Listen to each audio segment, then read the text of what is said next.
berawal dari visi 2030 Arab Saudi. Apa itu visi 2030 Arab Saudi? Itu adalah visi sebuah negara yang berkaitan dengan sebuah kemajuan serta diversifikasi ekonomi. Singkatnya, Arab Saudi kini mencoba membangun beberapa sumber ekonomi baru selain minyak, diantaranya dari olahraga, hiburan, pariwisata maupun investasi ekonomi yang lain. Hal itu bertujuan juga agar masyarakat seluruh dunia berbondong-bondong pergi ke Arab Saudi dan otomatis berimbas pada peningkatan pendapatan negara. Salah satu tujuan visi 2030 Arab Saudi juga untuk menghilangkan stigma soal Arab Saudi sebagai negara Islam yang tertutup. Nah, kini mereka mulai mencoba untuk membuka diri seluas-luasnya kepada dunia modern bahkan dunia barat. Sekarang di kota-kota Arab, baik secara infrastruktur maupun budaya sudah modern. Orang-orang barat juga sudah mulai betah berkunjung ke sana. Budaya barat pun juga perlahan masuk. Acara-acara olahraga seperti F1, bahkan olahraga sekeras tinju maupun gulat WWE sudah berlangsung di sana. Visi 2030 itu sendiri bermula pada 2016 silam, ketika putra mahkota Mohammed bin Salman meresmikan visi 2030, sekaligus membentuk sebuah dewan menteri yang bertugas menyusun program dan langkah pentingnya. Moto yang dipakai visi 2030 Arab Saudi, yakni Arab Saudi jantung dunia Islam. Pemerintah Arab Saudi tentu tak sembarangan untuk merealisasikan visi 2030 ini. Kini mereka melirik event akbar sepak bola 4 tahunan Piala Dunia, di mana kita tahu Piala Dunia 2030 kini masih dalam tahap lelang.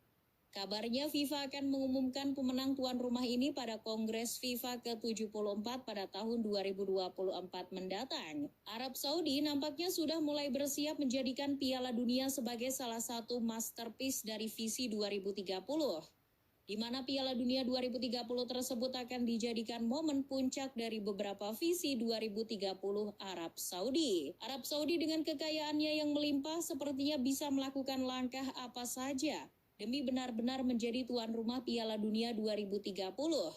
Tak jauh beda dengan Qatar. Dengan perubahan aturan FIFA di Piala Dunia mulai 2026 nanti menjadi 48 tim peserta. Kini tak bisa lagi hanya ada satu tuan rumah saja, melainkan harus gabungan dari beberapa negara. Sampai sekarang sudah banyak muncul calon-calon kuat yang sudah mendeklarasikan diri untuk maju menjadi tuan rumah. Di antaranya adalah gabungan negara semenanjung Iberia, yakni Spanyol dan Portugal plus Ukraina. Kemudian ada gabungan negara Amerika Latin, yakni Argentina, Uruguay, Chile dan Paraguay.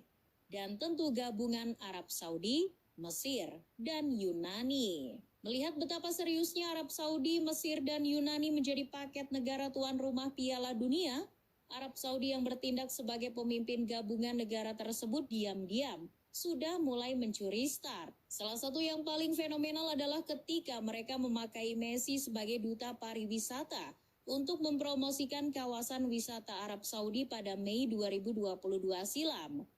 Menteri Pariwisata Arab Saudi, Ahmed Al-Khatib pun sangat terhormat dan bangga setelah Messi bersedia datang dan mempromosikan keindahan wisata Arab Saudi. Beberapa iklan pun sudah banyak menghiasi, baik melalui video maupun papan-papan reklame jalan dengan tajuk Visit Saudi Arabia.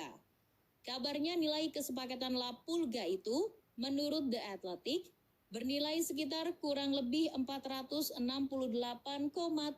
miliar rupiah per tahun. Tak hanya urusan pariwisata, Messi juga dipromosikan sebagai alat kampanye Arab Saudi untuk mendukung pencalonan Piala Dunia 2030, di mana kontraknya sampai sekarang masih terikat. Tak cukup hanya Messi, kini GOAT satunya lagi, Cristiano Ronaldo sudah sah menjadi alat kedua Arab Saudi guna memuluskan pencalonannya sebagai tuan rumah Piala Dunia 2030. Di awal tahun 2023, media dihebohkan dengan Ronaldo yang setuju menerima pinangan klub Arab Saudi, Al Nassr. Dengan nilai gaji yang fantastis, membuat CR7 menjadi pemain termahal secara gaji di dunia sekarang. Di akhir karirnya, tentu uang bukan hanya tujuan utama bagi miliarder seperti Ronaldo. Tentu ada maksud lain di balik ia hijrah ke tanah Arab. Usut punya usut, seperti dilansir Marka. Ia benar-benar dijanjikan kesepakatan menggiurkan. Seperti halnya Messi untuk jadi alat promosi Arab Saudi hingga 2030 nanti sebagai ambasador pencalonan tuan rumah Piala Dunia 2030.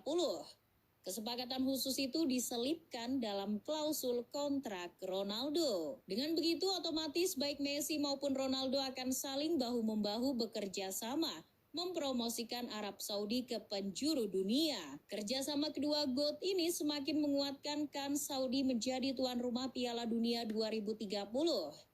Dengan kerjasama yang sudah mulai terkuak itu, muncul anekdot dari salah satu profesor ekonomi, Simon Chadwick.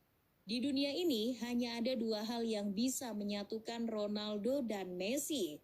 Yang pertama adalah brand Louis Vuitton dan yang kedua adalah Arab Saudi. Alih-alih bekerja sama atas nama uang menggiurkan demi negara lain, nampaknya Messi dan Ronaldo lupa bahwa tanah kelahirannya yang mereka cintai juga sedang mati-matian berjuang supaya bisa menjadi tuan rumah Piala Dunia 2030. Seperti yang sudah disebutkan, negara CR7 Portugal sudah secara resmi bersama Spanyol dan Ukraina mengajukan diri sebagai tuan rumah Piala Dunia 2030.